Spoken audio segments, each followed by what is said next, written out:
नमस्कार मित्रांनो, मी सुरेश नेमकर तुमचं स्वागत करत आहे। आजच्या व्हिडिओमध्ये आपण डिस्कस करणार आहे Savitribai Phule Pune university syllabus for first year engineering students academic year 2024-25। या व्हिडिओमध्ये आपण तीन गोष्टी डिस्कस करू। प्रॉपरली स्क्रीन शेअर करून मी तुम्हाला सिलेबस आणि सब्जेक्ट सांगणार आहे समजावून, आणि काय चेंजेस किंवा काय अपडेट्स आले ते सुद्धा कव्हर करणार आहे। सेकंड पार्ट मध्ये मी लर्निंग रिसोर्सेस बद्दल माहिती देईल, like reference book, text book, YouTube videos, e books वगैरे बद्दल। अँड थर्ड पार्ट मध्ये मी काही तुम्हाला ब्रो टिप्स देणार आहे, कारण खूप जास्त ओव्हरहाइप किंवा मिथ गोष्टी असतात। गोल्डन एटीकेटी हा सब्जेक्ट जर आला तर तू वायडी वगैरे होशील, तर काही गोष्टी ते आपण कव्हर करणार आहे। तो व्हिडिओ शेवटपर्यंत बघा, आपल्या फ्रेंड सर्कल सोबत शेअर करा आणि चॅनलला सबस्क्राइब करा, कारण येणाऱ्या टाइम मध्ये तुम्हाला इंजिनिअरिंग रिलेटेड ज्या स्कॉलरशिप्स आहे, गव्हर्नमेंट स्कीम्स आहे, त्याच्या रिलेटेड मी व्हिडिओज घेऊन येणार आहे। काही पॉडकास्ट महत्त्वाचे ते तुम्हाला हेल्पफुल राहणार आहे। तर चला मी आता व्हिडिओला सुरुवात करत आहे। तुम्हाला स्क्रीन शेअर होत असेल, तुम्ही इथे बघू शकता सावित्रीबाई फुले पुणे युनिव्हर्सिटी। तुम्हाला जरी पीडीएफ फाईल लागत असेल तर तुम्ही कम्युनिटी ग्रुपला कनेक्ट करा, डिस्क्रिप्शन बॉक्समध्ये लिंक दिलेली आहे। आणि हा जो सिलेबस आहे ॲज पर 2024 पॅटर्न आहे आणि common to all UG engineering programmes, म्हणजे इररिस्पेक्टिव्ह ऑफ ब्रँचेस तुम्हाला हा सिलेबस किंवा हे सब्जेक्ट्स राहणार आहे। ही गोष्ट क्लिअर करून घ्या। सेकंड इयर पासून तुम्हाला तुमच्या ब्रँचेसचे सब्जेक्ट यायला सुरुवात होईल, राईट। आता आपण इथे बघूया बेसिकली कोणकोणते सब्जेक्ट्स आहे मित्रांनो। इथे तुम्ही course code, course type, course name वगैरे बघू शकतात। आता इथे इंजिनिअरिंग मॅथमॅटिक्स आहे, इंजिनिअरिंग फिजिक्स, केमिस्ट्री सब्जेक्ट्स पूर्ण दिलेले आहे। मी इथे तुम्हाला मेजरली कव्हर करतो की teaching scheme hours per weak काय, म्हणजे बेसिकली त्या सब्जेक्ट्सला त्या वीक मध्ये तेवढा तास दिलेला आहे। समजा आता आपण मॅथमॅटिक्स एक्झाम्पल घेऊ तर थेरीला 3 तास दिलेला आहे, ट्युटोरियलला 1 तास दिलेला आहे। फिजिक्सच्या किंवा केमिस्ट्रीच्या कंडिशन मध्ये थेरीला 3 तास दिलेला आहे, प्रॅक्टिकलला 2 तास दिलेला आहे। तर तुम्हाला याच्यावरून लक्षात येईल, म्हणजे तुमचा टाइम टेबल पण यानुसारच राहणार आहे। आणि मार्क्स बघा, मार्क्स मध्ये तुम्हाला सीसी काहीतरी नवीन दिसत असेल। याच्या अगोदर इन सेमिस्टर होतं, अर्थात त्याच्या जागी सीसी आलेलं आहे, ते काय आहे ते मी एक्सप्लेन करतो।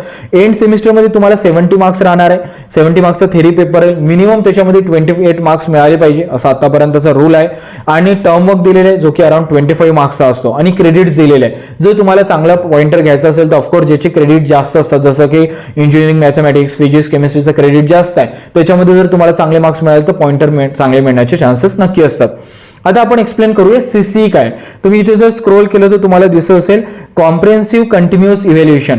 तर बेसिकली पुणे युनिव्हर्सिटीने काय केलेलं आहे, इफेक्टिव्ह इम्प्लिमेंट करण्याचा प्रयत्न केलेला आहे एनईपीचा, आणि त्याच्यानुसार त्यांनी इंट्रोड्यूस केलेले सीसी। जोपर्यंत मी अभ्यास केला, सीसी म्हणजे असं आहे की तुमचं हॉलिस्टिक डेव्हलपमेंट झालं पाहिजे, तुम्हाला एक्झामचं प्रेशर नको यायला पाहिजे, तर त्याच्यासाठी सीसी इंट्रोड्यूस केलं तर तुम्हाला काही असाइनमेंट, टास्क वगैरे देऊन तुमचं इव्हॅल्युएशन केलं जाईल, आणि त्याच्या बेसिसवर तुम्हाला 30 आउट ऑफ मार्क्स देण्यात येणार आहे। तर घाबरण्याची गरज नाही, तुमच्यासाठी पण नवीन आहे, इव्हन दो तुमची जे फॅकल्टी त्यांच्यासाठी पण नवीन राहणार आहे गोष्ट, राईट। आणि इथे तुम्हाला जे स्लॅश दिसत आहे त्याच्यामध्ये पण कन्फ्युजन होऊ नका। तुम्हाला जर फॉर एक्झाम्पल सब्जेक्ट आता फिजिक्स या सेमिस्टरला तर केमिस्ट्री पुढच्या सेमिस्टरला राहणार, या सेमिस्टरला जर तुम्हाला इलेक्ट्रॉनिक्स आहे तर पुढच्या सेमिस्टरला इलेक्ट्रिकल राहणार, हेच डिफरन्स आहे, बाकी काही नसतं। जोपर्यंत मी एका पीआरसीटीच्या स्टुडंट सोबत बोललो, त्यांनी मेन्शन केलं की दादा काही डिव्हिजन्सला एक सब्जेक्ट दिला जातो आणि काही डिव्हिजनला दुसरा सब्जेक्ट दिला जातो, कारण फॅकल्टी पण मॅनेज करायची आहे, प्रॉपरली त्यांचे एक्झाम्स वगैरे पण कंडक्ट व्हायला पाहिजे, तर ते कॉलेज डिसाईड करतं मेजर केसेसमध्ये। आलं लक्षात? चालेल, या प्रकारचा सिलेबस तुम्हाला दिसत आहे। हा, इथे एक चेंजेस किंवा अपडेट झालेले आहे। पहिले पीपीएस 1 नावाचा सब्जेक्ट होता, त्याच्या जागी फंडामेंटल ऑफ प्रोग्रामिंग लँग्वेज आलेली आहे। आणि सेमिस्टर 2 मध्ये जर बघायला गेलं तर अगोदर पीपीएस 2 होता, तर इथे तुम्हाला प्रोग्रामिंग अँड प्रॉब्लेम सॉल्विंग हा नवीन सब्जेक्ट आलेला दिसत आहे। बाकी काही डिफरन्स नाही। हा, अजून एक डिफरन्स सांगू शकतो की पहिले 6 युनिट्स होते, तर आता 5 युनिट्स आलेले, आणि ते 5च्या 5 युनिट्स तुमच्या एंड सेमिस्टरच्या एक्झामला राहणार आहे, तर हे पण लक्षात ठेवा तुम्ही, राईट। समजला हा सिलेबस, पीडीएफ फाईल मध्ये तुम्ही एक्सप्लेन करू शकता। आता लर्निंग रिसोर्सेस बद्दल बोलू आपण। जर इथे स्क्रोल जर केलं तर तुम्हाला दिसत असेल, फॉर एक्झाम्पल फर्स्ट सब्जेक्ट आपण डिस्कस करूया।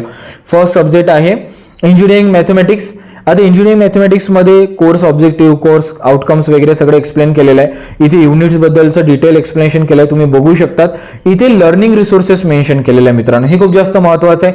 तुम्ही कोणकोणते टेक्स्टबुक रेफर करायला पाहिजे, जसं इथं BV Ramana higher engineering mathematics explain केलेलं आहे, रेफरन्स बुक्स सुद्धा सांगितलेले आहे, आणि सोबतच NPTEL युट्यूबच्या लिंक्स वगैरे सुद्धा दिलेले आहे। आणि हे फक्त इंजिनिअरिंग मॅथमॅटिक्ससाठीच नाही, मी जर अजून स्क्रोल करत असेल तर बाकी सब्जेक्टसाठी पण तसंच एक्सप्लेन केलेलं आहे। इथे लर्निंग रिसोर्सेसमध्ये टेक्स्टबुक, रेफरन्स बुक्स आणि ई बुक्स वगैरे पण दाखवलेले आहे, NPTEL आणि युट्यूबच्या लिंक्स वगैरे पण आहे, तर तुम्ही इथून लर्निंग रिसोर्सेसचा ऍक्सेस करू शकता। हा सेकंड पार्ट होता।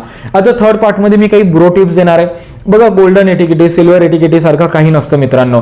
तुम्ही जर 12th मध्ये इमानदारीने अभ्यास केलाय किंवा नाही पण केला असेल आणि तुम्ही आता इंजिनिअरिंगला आलेला आहे, तर इंजिनिअरिंगमध्ये वन नाईट शो असतो, म्हणजे तुम्ही एका दिवसामध्ये पण पेपर काढू शकतात. पण एका दिवसामध्ये पेपर काढण्याचं धाडस करायचं नाही.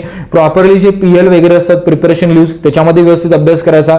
सोबतच फर्स्ट इयर आहे तर थोडं प्रेशर राहतं, होम सिकनेस राहतं. मला आता आठवते, मी फर्स्ट इयरला म्हणजे केमिस्ट्रीचा atomic number, atomic mass number, what is atom, या सिंपल डेफिनेशन्स पण माझ्या लक्षात राहायचं नाही. कारण कुठेतरी तो आपल्या पॅरेंट्सचं आपण बघितलेली इन्व्हेस्टमेंट असते, एवढा खर्च लागत आहे, एवढं होत आहे, मला जॉब मिळणार का, एवढे कॉम्पिटिशन आहे, खूपशा गोष्टी आपल्या माइंडमध्ये राहतात. त्याच्यामुळे आपण अभ्यासावर फोकस करू शकत नाही. जास्त ताण नाही घ्यायचा.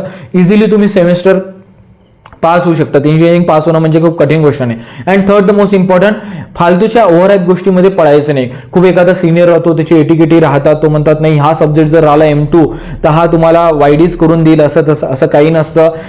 जास्तीत जास्त ट्राय करायचं की रेग्युलर अभ्यास करा, रेग्युलर पद्धतीने अभ्यास करण्याचा प्रयत्न करा. ट्युशन वगैरे लावण्याची पण गरज नाही. प्रिव्हियस इयर पेपर वगैरे प्रिफर करा. सेकंड इयर थर्ड इयरच्या पॉझिटिव्ह स्टुडंट सोबत इंटरॅक्ट करा, ते तुम्हाला व्यवस्थित गाईड करेल. आणि चांगला जर अभ्यास केला तुम्ही PL वगैरे मध्ये, तर आरामशी तुमचं semester first class with distinction पण निघू शकता. आणि काही डिफिकल्टीज झालं, काही डाऊट्स आलं तर कमेंट बॉक्समध्ये नक्की विचारा. व्हिडिओ बघण्यासाठी धन्यवाद आणि भेटूया पुढच्या व्हिडिओमध्ये.